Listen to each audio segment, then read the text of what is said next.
I'm Paul Radu.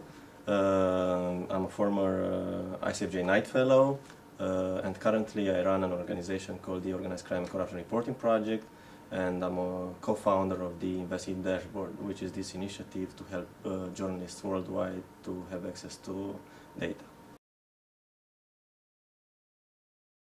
I have worked with journalists in quite a few countries in Eastern Europe. I trained them in various techniques to get data and records and to follow the money across borders. So I would go from country to country, identify groups of journalists who would be interested in investigating corruption and crime, and then I would start working with them.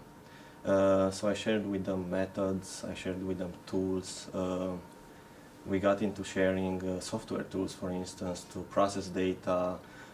We got into identifying places on the internet that can be useful to them in order to track down corruption across borders. I've also created a Follow the Money manual, which is a handbook that enables journalists in various countries to track down corruption and crime. And this manual came out of this fellowship because by midterm of this fellowship I realized, that okay, I can reach so many people by going places, but I realized that it would be better if a handbook like this would be produced, and ICFJ was of great help with this handbook. It was translated in various languages: Arabic, Georgian recently, Ukrainian, Russian, and other languages. So people are using it in many countries right now. A follow-up to this is actually what I mentioned before. I'm a co-founder of the Investigative Dashboard, which is a web version of this handbook. And it's a resource center, a clearinghouse, an online clearinghouse where journalists can ask for data in order to be able to track down corruption and companies across borders. We posted on the Investigative Dashboard a video tutorial on how to use a scrape database of companies from Panama.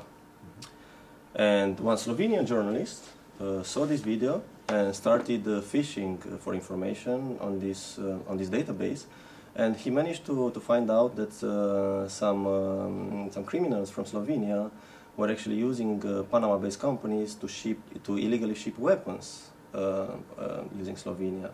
Because it's not only a website. Investigative Dashboard is not only a site on the internet, it's also a movement.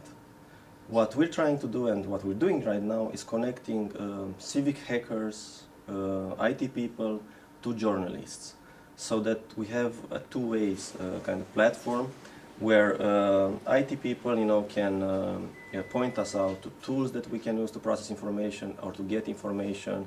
They are also working with us in scraping databases. They are also working with us in identifying corruption and crime in various countries.